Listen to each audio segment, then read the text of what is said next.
live stream that we're just going to do a little comparison between the Ninja Luxe Cafe and the long-winded Breville Barista Impress Touch Pro?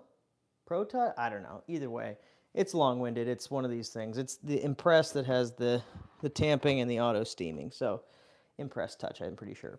So anyways, we're going to go ahead and do a quick comparison here with just kind of showing you what I think between the two machines.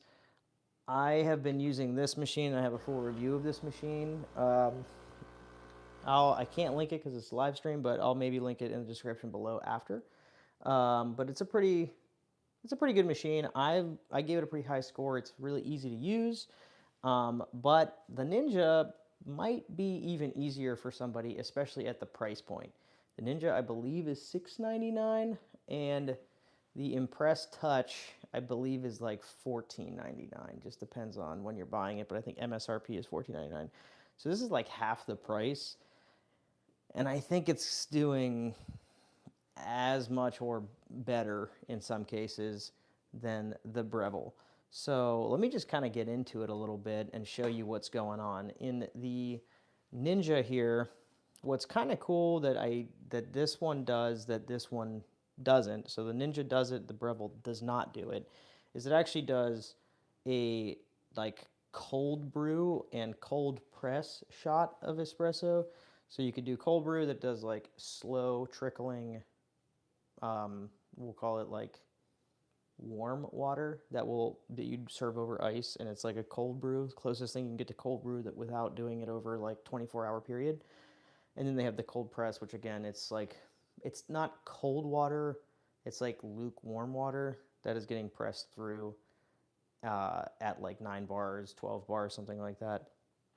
The nice thing with this though is right out of the bat, like right out of the box, it tells you its recommended size for the grind, on the grind.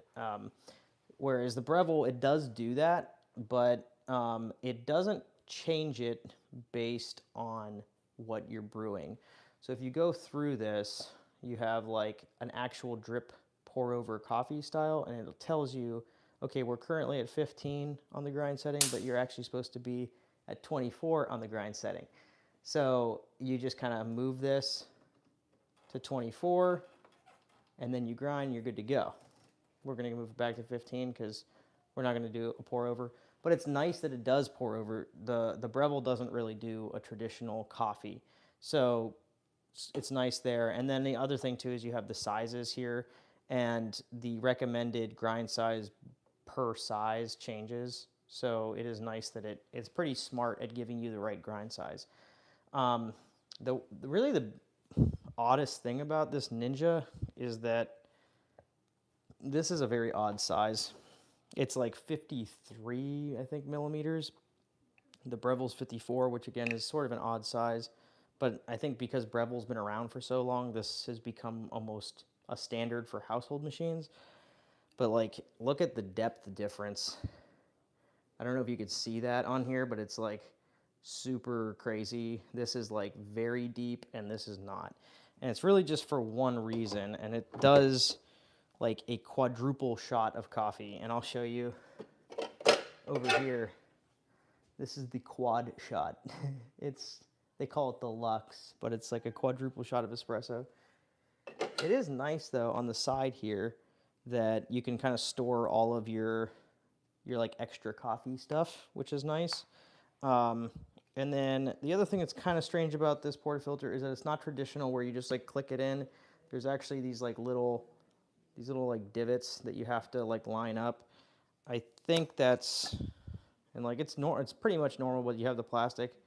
Again, it's nice in here too. This is fully stainless all the way through it. There's no like plastic insert piece, which the Breville does do. So I think it's nice that you don't have like any contact of like boiling water basically with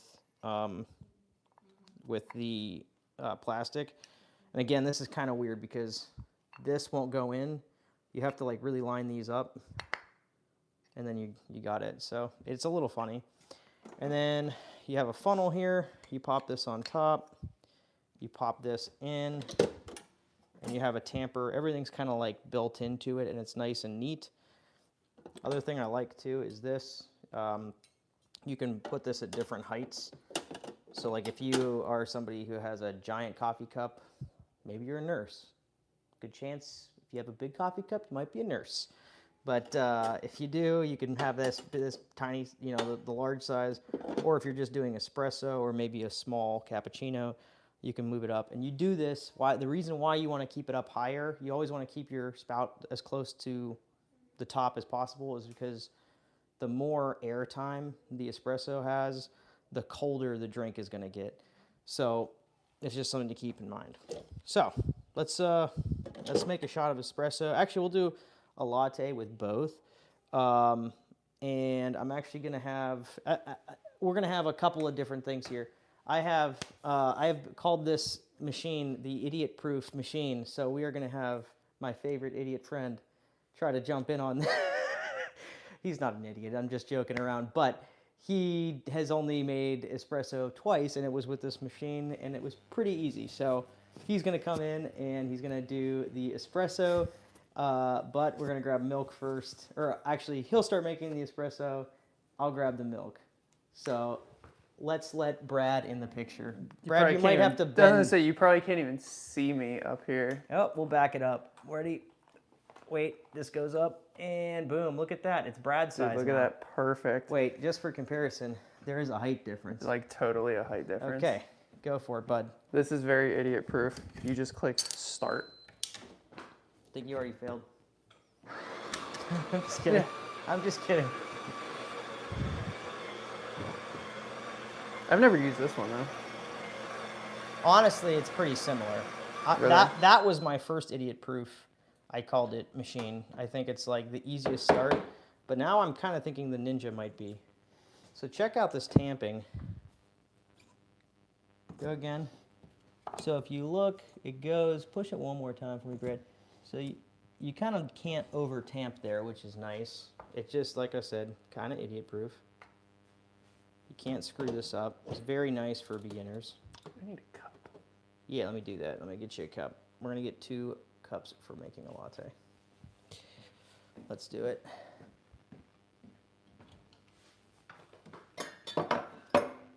Okay. Boom. Should have been prepared. That's fine. We're live stream. We're having fun. And you click start. Boom. Look at that. It's about as easy as it gets.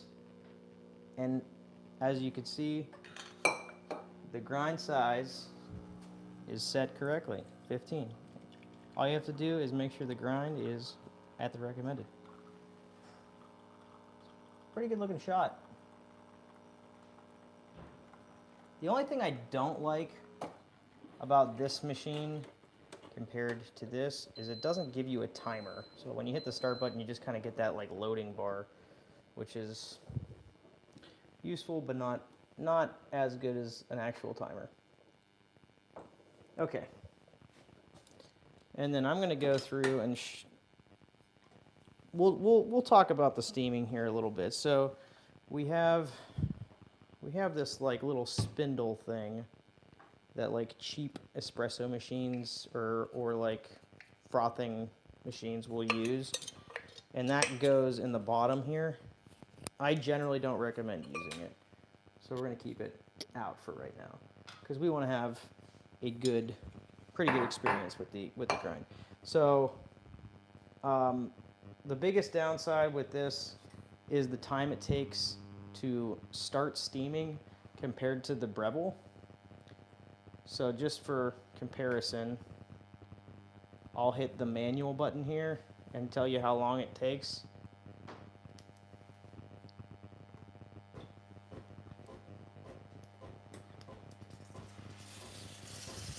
It's about 7 seconds, so it's pretty quick. Now if we go here and we hold the button, this is manual steaming mode.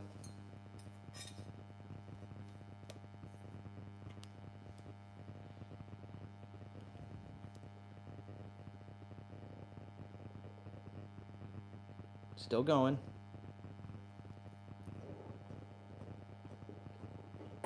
And Now we have steam.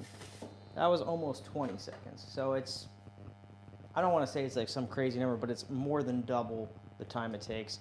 And the other downside with this too is that the steam wand is a single wall unit. So what that means is that the outside of this steam wand gets extremely hot. So like it didn't steam very much and it's already very hot to the touch. This is a double, so you can touch this and move it around without a problem. And even the tip doesn't get like caked on that much. We've only made one latte with this, and there's already some caked on milk. You have to like really be careful. As soon as you steam milk, you really want to clean that out. And then the other thing too is I think the auto steaming with that like kind of weird spindle thing. This is a little bit. It's a little bit more foamy than it is with this if you do the auto frothing on this. Either way though, I always recommend, if you're buying a machine like this, try to learn how to do it manually. The biggest downside if you're doing it manually with this though is how big this this like milk pitcher is. It's pretty big, and then it's not very conducive to pouring latte art. I tried it earlier, but let's go ahead and do it. Brad, can you grab the milk real quick? Yeah. Oh wait, here it is. Never mind. All right, so let's do this. Also, if there's any questions in the chat, sometimes people jump in and chat it up. Maybe I could have Brad take a look and see if there's chats, but we'll try to get to the questions either here or at the end. Okay. All right, so we are going to hold. Also, to do manually steaming, you move it all the way over to the left, and then you hold the button for about 3 seconds.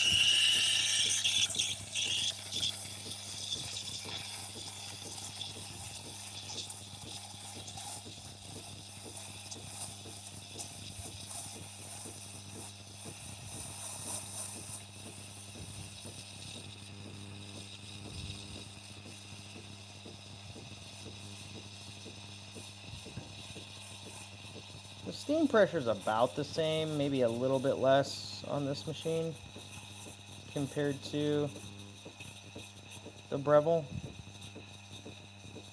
But you can get basically the same results. I don't think there's much difference in the quality of the steam.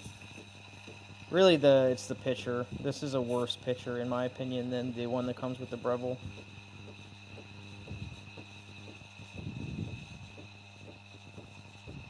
But again, the Breville's twice as much money. Just buy a $30 pitcher and you're good to go. Okay, and then to stop the manual steaming, you just hit this button. Good to go. Brad, if you can grab me a quick towel, I'll clean this off. Alright, so we're going to try some latte art here. Again, it's kind of hard to pour because of this.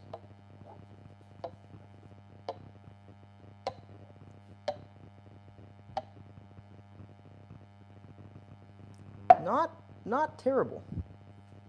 Not too bad. I don't know if we can get a shot on there. Tilt it down, show it off a little bit there. 4. Only using this, I think, like I've only poured latte art with this once now, so it's pretty good. It's, again, the pitcher's not the best, but it's workable. Give it a taste. It's good. It's good stuff. All right, so just to kind of go through a couple of quick things before we end the video, the key points, I guess. So this has a separate tamper that you have to tamp with, but the reason I like it is that it's very simple to use. You can't screw it up as long as you're using this funnel correctly. So as long as you're putting the funnel on top of it and tamping down to that, you don't really have to worry about it. And then in terms of this one, you put this in here, you start the grinder, and then you tamp within here. It's even, I would say it's probably a slightly better system than this. Ninja actually does sell one that has this built in. I think it's an extra $100, but you know, it just depends on how much you actually care. I actually think this is a really pretty good setup, and I don't think it's really worth that much more money to jump to this type of system. And then the other benefits, like I said, is that this does cold brew and like cold pressing and even like a slow drip style. So it's kind of nicer in some